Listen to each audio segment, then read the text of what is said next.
আজকে বাংলা আমাদের ক্লাস হবে হাতি শিয়ালের গল্প থেকে তিনটা গল্প এবং এর মধ্যে একটা কবিতা আছে, এগুলো আমরা আজকে ক্লাসে বুঝাই দিব। তো দেখো, বাকিটা যুক্ত হোক, আমরা ক্লাস শুরু করি। হাতি আর শিয়ালের গল্প। আসলে আমরা গল্পের নাম শুনেই বুঝতে পারতেছি এটা কি বলেছে। হাতি এবং শিয়ালের কথা বলছে। হ্যাঁ, সে অনেক অনেক দিন আগের কথা, মানে এই কথাটা অনেক অনেক আগের কথা। চারদিকে তখন কি সুন্দর সবুজ বন, ঝোপঝাড় আর আছে কি, দেখো যে দিগন্ত দিগন্তে ঝুঁকে পড়া নীল আকাশের ছোঁয়া। তারপরে হলো এরকম দিনগুলোতে মানুষেরা থাকতো লোকালয়ে, আর পশুরা কোথায়? জঙ্গলে। এরপরে মানুষ তখন একটু একটু করে সভ্য হচ্ছে। ওই সময় লোকালয়ে এবং জঙ্গলে থাকতো, এখন মানুষ একটু একটু করে সভ্য হচ্ছে। কি করে সবার সঙ্গে মিলেমিশে থাকা যায় শিখছে। মিলেমিশে কিভাবে থাকা যায় সবার সাথে, এটা শিখছে। সেই সব কায়দা কানুন ও দিকে বনে বনে তখন পশুদের রাজত্ব। হাজার রকমের প্রাণী, অসংখ্য পশু পাখি বেশ শান্তিতে কাটাচ্ছিল বনের পাখি আর প্রাণীদের দিনগুলো। খুব শান্তিতেই বনের পাখি এবং প্রাণীদের দিনগুলো কাটাচ্ছিল। কিছু কিন্তু একদিন হলো, দেখো যে কিন্তু একদিন হলো কি, আহ তারা খেয়ে, দেখো, মস্ত একটা হাতি একদিন তারা খাইয়া, মস্ত বড় একটা হাতি, বাবা আমি চোখে এখান থেকে দেখতে কষ্ট হচ্ছে। মস্ত বড় একটা হাতি এই বনে ঢুকে পড়েছে। ওই বনের মধ্যে একটা হাতি ঢুকছে। হাতিটার সে কি বিশাল শরীর! তারপর হচ্ছে পা গুলো পা গুলো বট পাকুড় গাছের মতো, মানে এই যে বট পাকুড় গাছ আছে বা বট গাছ আছে সেরকম মতো আর কি, মোটা। তারপর সরু, দেখো সুর এতটাই লম্বা যে আকাশের গায়ে গিয়ে ঝুঁকে উঠবে, অর্থাৎ সুরটা এত বড় যে ওটা যদি উপর দিকে উঠায় তাহলে আকাশ পর্যন্ত, আকাশের গায়ে গিয়ে বুঝি ঠেকবে। তার তার গায়ে অসীম জোর, তার গায়ে আছে কি অসীম জোর। এই শরীর আর শক্তি নিয়েই তার যত অহংকার। এই যে হাতির এত বড় শরীর এবং এইগুলো নিয়েই তার যত অহংকার। মেজাজটাও দারুণ কি ছিল, তিরিক্ষি ছিল, অর্থাৎ তার মেজাজটাও থাকতো খুব, মানে তীক্ষ্ণ। এরপর তো যেই না হাতির এই বনের ঢোকা, তারপর অমনি শুরু হয়ে গেল তোলপাড়। এই হাতি যখন বনে ঢুকছে তখন তোলপাড় শুরু হয়ে গেল। নূতন অতিথি এসেছে, সবাই বলতেছে নূতন অতিথি আইছে। সবাই স্বাগত জানাবার জন্য প্রস্তুত হচ্ছে, সবাই স্বাগত জানার জন্য প্রস্তুত হচ্ছে, কিন্তু ওই দুষ্টু হাতিটার সে কি তুলকালাম কাণ্ড হইয়া দেখা। হাতির আবার তুলকালাম কাণ্ড শুরু হয়ে গেছে, খুব জোরে গলা ফাটিয়ে দিল প্রচন্ড একটা হুংকার। গলা ফাটিয়ে দিছে একটা হুংকার। থরথর করে কেঁপে উঠল সমস্ত বন। গাছে গাছে, দেখো, পরম নিশ্চিন্তে বসেছিল পাখি। তারা ভয়ে ডানা ঝাপটাতে শুরু করলো।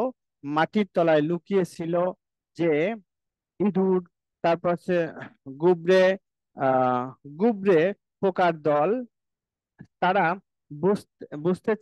চাইলো কি এমন ঘটলো যে এমন করে কেঁপে উঠলো মেদিনী। মানে তারা বুঝতে চাইলো যে মেদিনী মানে মাটি, এই যে নিচের মাটি, এটা কেন কেঁপে উঠলো। এরপর হাতিটা এমন ভাব করতে শুরু করলো সেই বুঝি বনের রাজা।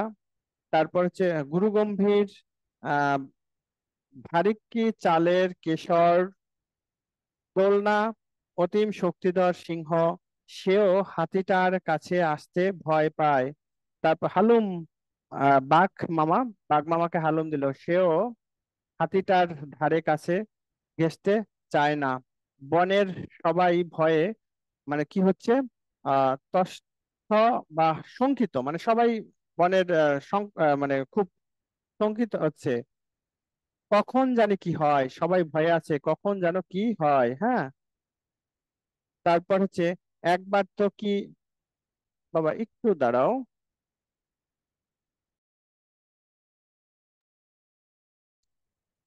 কোন পর্যন্ত পড়লাম যেন? কারো মনে শান্তি নাই এই পর্যন্ত, হ্যাঁ, নাকি স্যার? স্যার, আচ্ছা। স্যার কে জয়েন করে নাই? হ্যাঁ, আর কেউ তো এখনো স্যার জয়েনই কে করে join নাই। করে নাই? হুম। আচ্ছা, কিন্তু এভাবে কি দিন যায়? এক সন্ধ্যায় বনের সব প্রাণী এসে জড়ো হলো সিংহের গুহায়। মানে এইভাবে দিন যাইতে পারে না, এই জন্য সবাই, বনের সবাই জড়ো হলো কোথায়? সিংহের গুহায়। এর একটা বিহিত চাই, মানে এর একটা বিহিত চাই, মানে কি প্রতিকার চাই, যে এটা আর হইতে পারবে না, হ্যাঁ। সবার মুখে এক কথা। বাঘ, ভালুক, সিংহ, বানর, হরিণ, বনবিড়াল, শিয়াল সবাই মানে সলা পরামর্শ করতে বসলো। সে সবাই মিলে শিয়ালের উপরেই তার ভর। তারপর দিন আসে দিন যায়। একদিন শিয়ালের ভয়ে ভয়ে হাজির হলো হাতির আস্তানায়। মানে সবাই ভয়ে ভয়ে হাতির আস্তানায় গেছে। শিয়াল লেজ গুটিয়ে লেজ গুটিয়ে একটা সালাম দিল, বলল, আপনিই তো বনের সবচেয়ে শক্তিশালী প্রাণী, আপনিই আমাদের রাজা। ওই দেখুন, নদীর ওপারে সবাই উদগ্রীব হয়ে বসে আছে, আপনাকে রাজা হিসেবে বরণ করে নিতে চায় সবাই। মানে সবাই এক জায়গায় বসছে, আর শিয়াল পণ্ডিত, তার অনেক বুদ্ধি, সে জায়গায় এই কথাগুলো বলল। হাতি তো শিয়ালের কথা শুনে মহা খুশি। আচ্ছা চল। নদীর পাড়ে এসে শিয়াল বলল, এই আমি নদীর সাথে পার হচ্ছি, আপনিও আসুন। এই বলে শিয়াল নদীতে দিল ঝাঁপ। হাতি ভাবলো, পুচকে শিয়াল যদি নদী পার হতে পারে, আমি পারবো না কেন? সেও নদীতে নেমে পড়লো। কিন্তু মস্ত বড় তার শরীর, আর কি ভারী! হাতিটা নদীর পানিতে পা দিল, এমনি তার ভারী শরীর একটু একটু করে তলিয়ে যেতে থাকলো। তলিয়ে যেতে যেতে হাতি বলল, শিয়াল, শিয়াল ভাইয়া, আমাকে বাঁচাও। শিয়াল ততক্ষণে নদীর পার হয়ে তীরে উঠে এসেছে। বনের সমস্ত প্রাণী তার পেছনে এসে দাঁড়ালো। বনের সমস্ত প্রাণী এসে তার ওখানে দাঁড়াইলো। শিয়াল হাতিকে বলল, তোমাকে বাঁচাবো আমরা। এতদিন তোমার অত্যাচারে আমরা কেউ বনে শান্তিতে ঘুমাতে পারি নাই। তোমাকে শাস্তি দেওয়ার জন্যই তো নদীতে নিয়ে এসেছি।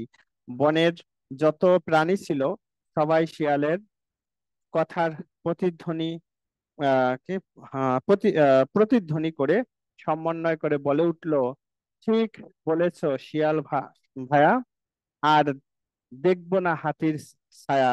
মানে অর্থাৎ ঠিক বলেছো শিয়াল ভাইয়া, আর দেখবো না হাতির ছায়া। আমরা এখন মুক্ত স্বাধীন, নাচছি সবাই স্বাধীন স্বাধীন। আচ্ছা, এটা হচ্ছে, সবাই এটা বলে উঠলো যে আর হাতি তাদের কোনো সমস্যা করতে পারবে না। এরপর অনুশীলনীর অর্থাৎ শব্দগুলো পাঠ থেকে খুঁজে বের করি, অর্থ বলি। দিগন্ত, অহংকার, তারপর হচ্ছে তিরিক্ষ, তুলকালাম কাণ্ড, হুংকার, মেদিনী, এগুলো সবগুলো পড়বা। আর শূন্য স্থান আছে, এই শূন্য স্থানগুলো পড়তে হবে বাবা, হ্যাঁ। মানে বইয়ে যেগুলো আছে এগুলো তো ওই যে নোট যেগুলো দেওয়া হয় না দিব, কিন্তু সবগুলো পড়বা। এরপর স্যার, শূন্যস্থান কি বই যেগুলো আছে সেগুলো হ্যাঁ হ্যাঁ, এই পরীক্ষায় এগুলো আসবে নাকি পড়বা। শুধু এগুলো বইগুলো এগুলো পাঠিয়ে পড়বা, দেবে? ওই যে বইয়ের শীটের গুলো পড়বা, তাইলে হয়ে যাবে, হ্যাঁ। ওকে। আচ্ছা, ফুটবল খেলোয়াড় জসিম উদ্দিন।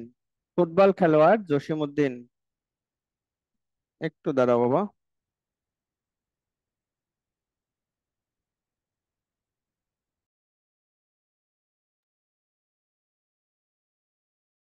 আচ্ছা, এরপরে দেখো, ফুটবল খেলোয়াড় জসিম উদ্দিন আমাদের মেসে, মেস মানে বুঝো তো, যে এক জায়গায় অনেক লোক থাকে, আমাদের মেসে ইমদাদ ফুটবল খেলোয়াড়, হাতে পায়ে মুখে শক্ত আঘাতের ক্ষতে, মানে ক্ষতি ক্ষতি লেখা তার। আচ্ছা, সন্ধ্যা বেলায় দেখিবে তাহারে পটি বাঁধি,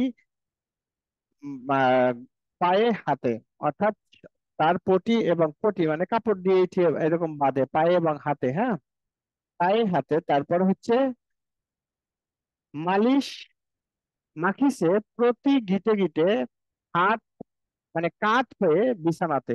মালিশ অর্থাৎ মালিশ দিচ্ছে, যে যতগুলো গিট গুট আছে গিটে গিটে মালিশ দিচ্ছে, হ্যাঁ। তারপর এটাকে কাত হয়ে দিচ্ছে আর কি সব জায়গায়, মালিশ দিচ্ছে। আচ্ছা, এরপর সারা রাত শুধু ছটফট করে, কেঁদে কেঁদে ডাক ছাড়ে। আমরা তো ভাবি ছ মাসের পরে পঙ্গু সে হলো।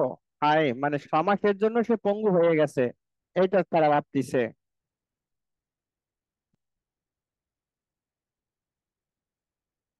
পর্যন্ত আসছি পড়িয়ে। আচ্ছা, আমরা তো ভাবি 6 মাসের তরে পঙ্গু সে হলো, হায়, মানে 6 মাসের জন্য সে পঙ্গু হয়ে গেছে।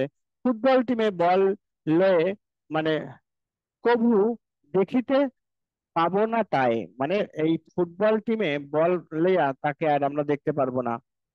প্রভাত বেলায় বেলায় খবর লইতে ছুটে যায় তার ঘরে। প্রভাত বেলা মানে সকাল বেলায় তার খবর নেওয়ার জন্য তার ঘরে যায় সবাই। বিছানায় তাহার শূন্য পড়িয়া ভাঙ্গা খাটিয়ার পরে সে, বিছানায় ভাঙ্গা খাটিয়া মানে কি, ভাঙ্গা খাট, এটার উপরে সে আছে আর কি। টেবিলের পরে ছোট বড় যত মালিশের শিশিগুলি, মানে টেবিলের পরে ছোট বড় অনেক মালিশের শিশি ছিল, সেগুলো উপহাস যেন করিতেছে মোরে। পিসি যে সিপি পরা দাঁত তুলি, অর্থাৎ সিপি পরা যে দাঁত তুলি, এটা উপহাস করতেছে। সন্ধ্যাবেলায় খেলার খেলার মাঠে, দেখো মাঠেতে চেয়ে দেখি, চেয়ে দেখি কি বিষময়ে। হ্যাঁ স্যার, বুঝতে পারতেছি না এটা। আমার এই যে বইটা ছাপাটা, ওইটা কি দেখো তো। মাঠেতে চেয়ে দেখি, ওইটা স্পষ্ট আছে তোমার বইয়ে? বিষময়ে, ওইটাই জি হবে মনে স্যার। হয়। আচ্ছা, মোদের, দেখো মোদের মেসের ইমদাদ হক আগে ছুটে বল লয়ে। এই যে তাদের যে মেজে, অর্থাৎ মেসে যে ইমদাদ ছিল, সে বল লয়ে সবার আগে ছুটে। বাম পায়ে বল ড্রিবলিং করে, ডান পায়ে মারে ঠেলা। ভাঙ্গা কয়খানা, মানে হাতে পায়ে তার বজ্র করিয়াছে খেলা। চালাও চালাও, আরো আগে যাও, বাতাসের আগে ধাও, মারো জোরে মারো। তারপর গোলের ভিতরে বলয়ে, ও মেয়েটা তো ফোন দিচ্ছে, বলয়ে ছুটিয়া দাও। তারপর হচ্ছে গোল গোল গোল চারিদিক হতে উঠে কোলাহল, মানে কোলাহল কল, অর্থাৎ গোল গোল করে সবাই চিল্লাপাল্লা করতেছে। জীবনের পণ, মরণের পণ, সব বাধা পায়ে দল। গোল গোল গোল মোদের মেসের ইমদাদ হক কাজী, অর্থাৎ ইমদাদ হক কাজী গোল করুক, মানে করছে। ভাঙ্গা দুটি পায়ে জয়ের ভাগ্য লুকিয়ে আনিল আজি, মানে সেই ভাঙ্গা পা নিয়েই সে খেলছে এবং জয় পাইছে। দর্শক দল ফিরিয়া চলেছে মহা কলরব করে। দর্শক যারা ছিল তারা চিল্লাপাল্লা করতে করতে এখন তারা ফিরে যাচ্ছে। ইমদাদ হক খোঁড়াতে খোঁড়াতে এসে সে যে মেসের ঘরে, তারপর মেসের চাকর কি হয়রান, হয়রান মানে মেজের চাকর, মেজেতে যে চাকর থাকে সে হয়রান হয়, হয়রান হয় পায়েতে মালিশ মাখি। বিষুম্ব রাত কেটে যায়, তার চিৎকার করে ডাকে। এখন ওই যে যে পায়ে ব্যথা, এটা নিয়ে সে চিৎকার করে ডাকাডাকি করে। সকালে সকালে সকালে দৈনিক খুশি মহা করলাভে পড়ে। ইমদাদ হক কাল যা খেয়েছে কমেই তা নজরে পড়ে, অর্থাৎ ইমদাদ হক যা কালকে খেলেছে তা নজরে খুব কম মানুষেরই পড়ে। আচ্ছা, এরপর অনুশীলনী যা যা আছে এগুলো সবগুলোই পড়বা। শূন্যস্থান আছে, দেখো ইমদাদ হকের শরীরে অনেক আঘাতের ড্যাশ রয়েছে। আঘাতের কি রয়েছে স্যার? চিহ্ন নাকি, না বজ্র, পটি, মালিশের ক্ষত, কোনটা স্যার হবে? এখানে চিহ্ন নেই, এখানে ক্ষত হবে। আচ্ছা, তারপর হচ্ছে সন্ধ্যাবেলায় পায়ে হাতে ড্যাশ বাঁধে সে, কি বাঁধে সন্ধ্যাবেলায় পায়ে হাতে? পটি। আচ্ছা, পটি। তারপরে সোহা খেলায় জিতে দর্শকরা ড্যাশ করে ফিরে যাচ্ছে, কি করে ফিরে যাচ্ছে?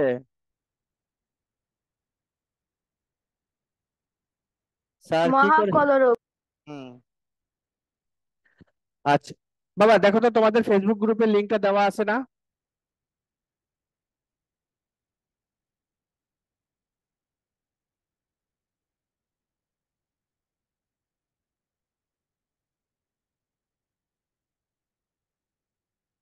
স্যার এই হোয়াটসঅ্যাপে? না না, ফেসবুক গ্রুপেও তো দেওয়া আছে লিঙ্ক, গতকালকে দেওয়া আছে, আবার নতুন করে দেওয়া লাগবে? কিন্তু এটা যাচ্ছে না, আবার এখানে নেটের সমস্যার জন্য যাচ্ছে না। এক মিনিট দাঁড়াও।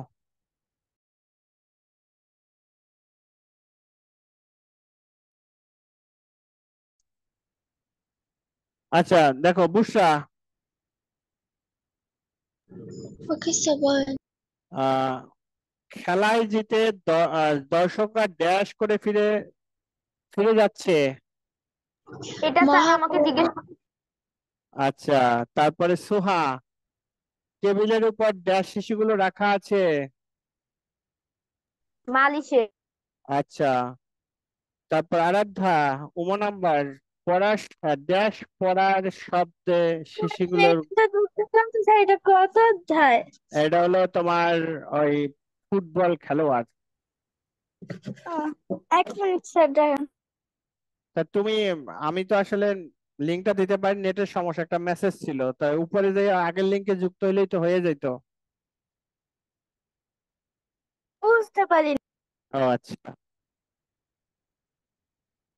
বলো, বলতে পারবা? ড্যাশ পড়ার শব্দে শিশুটির ঘুম ভেঙে গেল। বজ্র, বজ্র, বজ্র মানে বজ্র, ওই যে আকাশে যখন মেঘ হয়, বৃষ্টি হয়, বৃষ্টির সময় যে যে হঠাৎ করে চিলিক মেরে যে শব্দটা হয়, ওটা হচ্ছে বজ্র। তারপরে এখান থেকে এই প্রশ্নগুলো পড়বা। এটার শীট দেওয়া আছে মনে হয়, এটা শীট দেওয়া আছে স্যার।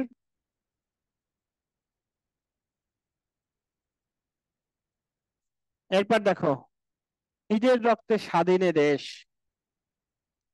দুরন্ত এক কিশোর, মানে দুরন্ত এক কিশোর মানে কি, মানে সে খুব চটপটে আর কি। নাম নূর মোহাম্মদ শেখ। তার নাম হচ্ছে নূর মোহাম্মদ শেখ। বাবা মায়ের একমাত্র সন্তান। সে ছিল বাবা মায়ের একমাত্র সন্তান। নাটক, থিয়েটার আর গানের প্রতি তার প্রবল অনুরাগ ছিল। নাটক, থিয়েটার এগুলোর প্রতি তার প্রবল অনুরাগ ছিল। কিশোর বয়সে হঠাৎ করে তার বাবা মা মারা গেল। কিশোর বয়সে হঠাৎ করে তার বাবা মা মারা গেছে।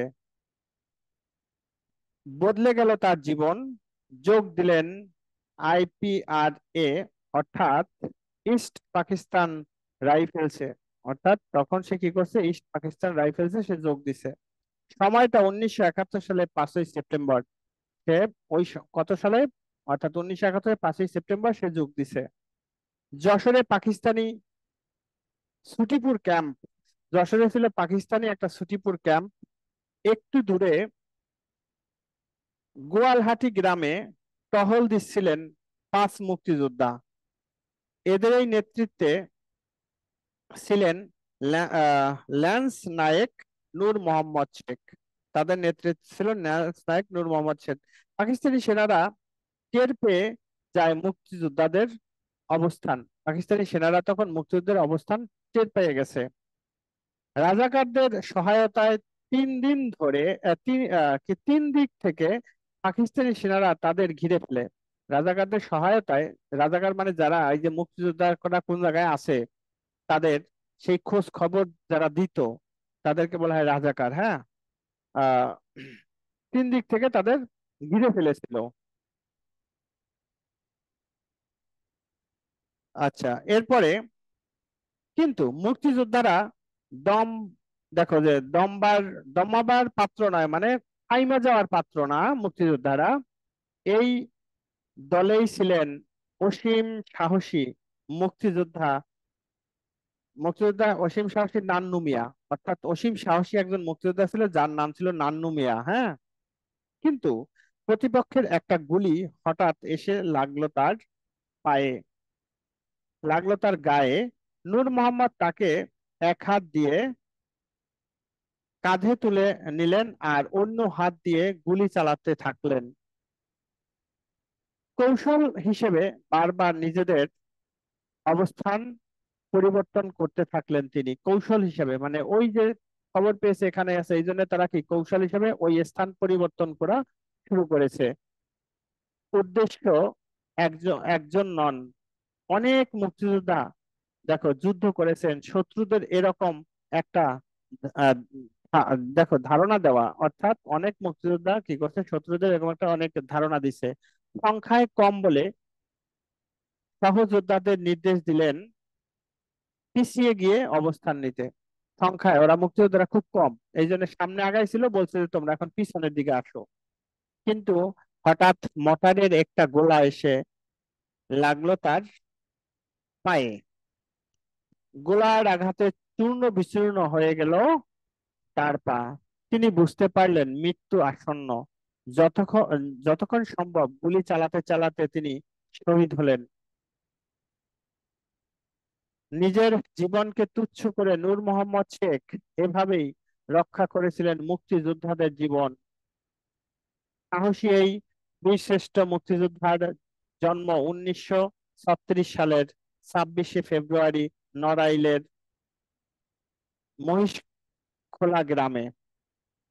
এই জায়গাটার নাম মনে রাখবা, সালটাও মনে রাখবা। এরকমই আরেক যোদ্ধা বীরশ্রেষ্ঠ ল্যান্স নায়ক মুন্সি আব্দুর রব 1943 সালের 8ই মে ফরিদপুর জেলায় গোয়ালমারি থানায় সালামতপুর গ্রামে জন্মগ্রহণ করেন। ছেলেবেলায় দারুণ দুরন্ত ছিলেন। তিনিও দেখো ইপিআর বাহিনীতে যোগ দেন, মেশিন চালক হিসাবে সুনাম অর্জন করেন। মেশিন চালানো হিসেবে তার সুনাম অর্জন করছে। মুক্তিযুদ্ধ শুরু হলে ইস্ট বেঙ্গল রেজিমেন্টের বাঙালি সৈনিকদের মতো মুক্তিযুদ্ধে ঝাঁপিয়ে পড়েন। দিনটি ছিল 71-এর 8ই এপ্রিল। 71 মানে 1971 সালের 8ই এপ্রিল। ওই দিন মুক্তিযোদ্ধারা পাকিস্তানি নৌসেনাদের উপর আক্রমণ করবেন, এই জন্য তারা দেখো কি মহালছড়ির, এই জন্য তারা কি করছে, মহালছড়ি একটা স্থানের নাম, মহালছড়ির কাছে বুড়িঘাট এলাকায় চিংড়ি খালের দুই পাশে অবস্থান গ্রহণ করেন। পাকিস্তানি সৈন্যরা মুক্তিযোদ্ধাদের আক্রমণ করতে এগিয়ে আসে। সাথে নিয়ে আসেন সাথে নিয়ে আসে কে, 7টি স্পিড বোট আর 2টি মোটর মোটর লঞ্চ। স্বল্প সংখ্যক মুক্তিযোদ্ধার মৃত্যু ছিল অবধারিত, খুব কম সংখ্যক মুক্তিযোদ্ধা ছিল, তাদের মৃত্যুটা অবধারিত, যে তারা জানে মারা যাবে। তবু মুক্তিযোদ্ধারা পালিয়ে যাননি। আব্দুর রউফ নিজেই দায়িত্ব নিলেন নিজের জীবন দিয়ে সবাইকে রক্ষা করার। হালকা একটা মেশিন গান হাতে তুলে নিয়ে গুলি ছুড়ে শত্রুদের রুখে দিতে থাকলেন। সহযোদ্ধাদের বললেন নিরাপদে সরে যেতে। মুক্তিযোদ্ধাদের আক্রমণে পাকিস্তানিদের 7টি স্পিড বোর্ডেই কি ডুবে গেল। বাকি লঞ্চ দুটো দেখো থেকে গুলি ছুটতে ছুটতে তারা পিছু হটতে থাকলো। এরকম মুহূর্তেই হঠাৎ একটা গোলা এসে পড়লো তার উপর, তিনি শহীদ হলেন। তারপর বীরের রক্তস্রোতে রঞ্জিত হলো মাটি। রাঙ্গামাটি জেলার বোর্ড বাজারের কাছে নানিয়ারচরের চিংড়ি খালের কাছাকাছি একটি টিলার উপর সমাহিত হন কে, বীরশ্রেষ্ঠ মুন্সি আব্দুর রব। পরবর্তী সময়ে সমাধিকে স্মৃতি স্মৃতিস্তম্ভ রূপে কি করে, স্মৃতিস্তম্ভ রূপে রূপান্তরিত করে সরকার। অর্থাৎ এই যে সে যে এত বড় আত্মত্যাগ করছে, এটার জন্য তার স্মৃতিস্তম্ভ, মানে তার একটা ছবি দিয়ে বা একটা স্তম্ভ করে রাখছে সরকার। আচ্ছা, এরপরে দেখো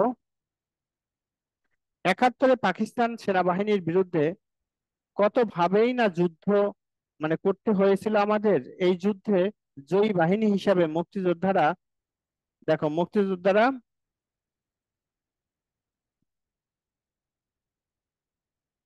মুক্তিযোদ্ধারা বয়ে এনেছে, হ্যাঁ বয়ে এনেছে অসীম গৌরব।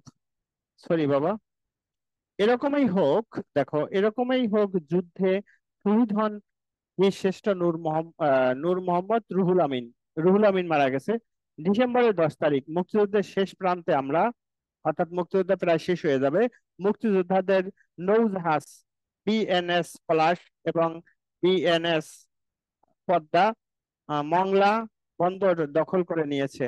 এবার খুলনা দখলেই লক্ষ্য, এখন খুলনা দখল করতে হবে। মোংলা ফোর্ট দখল করছে, এখন খুলনা করবে। ভৈরব নদী দিয়ে খুলনার দিকে ধেয়ে আসছে তারা, জাহাজ দুটি খুলনার কাছাকাছি চলে আসছে। এমন সময় একটা বোমারু বিমান থেকে জাহাজ দুটির উপর বোমা এসে পড়ে। রুহুল আমিন বিএনএস পলাশের ইঞ্জিন রুমে ছিলেন, সে ছিল একটা বিএনএস পলাশের ইঞ্জিন রুমে ছিল। ইঞ্জিন রুমের উপর বোমা পড়েছিল, ওই ইঞ্জিন রুমের উপরেই বোমা পড়েছিল। ইঞ্জিন বিকল হয়ে আগুন ধরে গিয়েছিল পলাশে, হ্যাঁ। তার ডান হাতটি উড়ে গিয়েছিল। তিনি আহত অবস্থায় ঝাঁপ দিয়ে নদী সাঁতরে পাড়ে উঠলেন।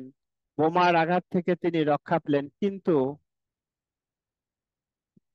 দেখো রাজাকারদের হাতে নির্মম ভাবে মৃত্যু হলো তার। রাজাকার ওই যে যারা খোঁজ খবর দিত, মৃত্যু হলো তার। তিনি শহীদ হলেন খুলনা। দেখো সিপাই ওয়ার্ডের কাছেই চিরনিদ্রায় শায়িত আছেন এই বীর মুক্তিযোদ্ধা। এখানে একটি স্মৃতিস্তম্ভ নির্মাণ করা হয়েছে। বাংলাদেশ আজ মুক্ত, লক্ষ প্রাণের বিনিময়ে আমরা 1971 সালের 16ই ডিসেম্বর বিজয় অর্জন করি। দেশের এই বীরশ্রেষ্ঠ মুক্তিযোদ্ধাদের জন্য গর্ববোধ করি।